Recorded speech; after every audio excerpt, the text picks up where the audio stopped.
You know, the crime rate, the currency, the laws, everything. People have very specific questions, mashallah. Let's first try to look at it at a very broad range and see what society will look like.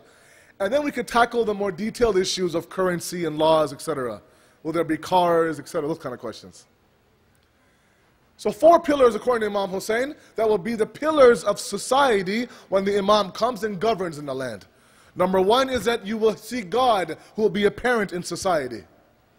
Number 2, you will see reform in the ummah, reform in society, where if some person has a deficiency, that person will work on that deficiency and fix themselves.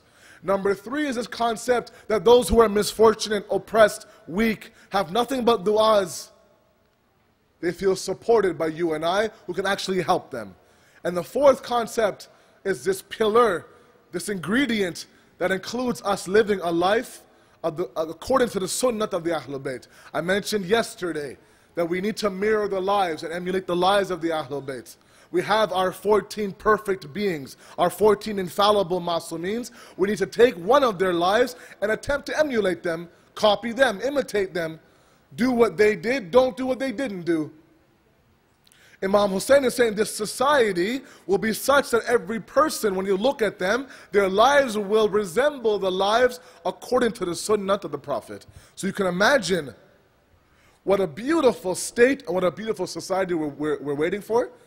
My only dua, and it should be your dua as well, is that we should be a part of that society, inshallah. We have in our books that if are those people who leave this world before the coming of the Imam, before the zuhur of the Imam, if they had somebody who had a pure niyat, a pure intention to be with the Imam, inshallah they'll be resurrected and they'll be placed beside the Imam in his revolution, and they'll be able to see the fruits of his labor. We know that Prophet Ilyas is one of the prophets that are alive today.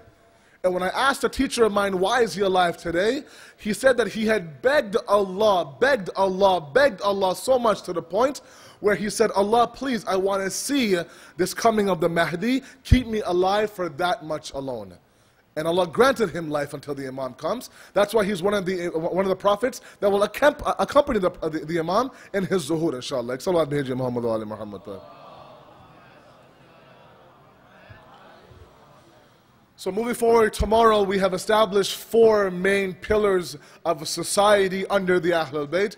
According to Khutbah in Mina by Imam Hussein, we'll look at each pillar one by one and see what can we do from today to attempt to take these 4 pillars and inject them into our lives, inshallah. We ask Allah subhanahu wa ta'ala to give us ma'arifat of your Imam, inshallah. We ask Allah subhanahu wa ta'ala to accept this qaleel ibadat, inshallah. We ask Allah subhanahu wa ta'ala to forgive the sins of our marhumeen, inshallah.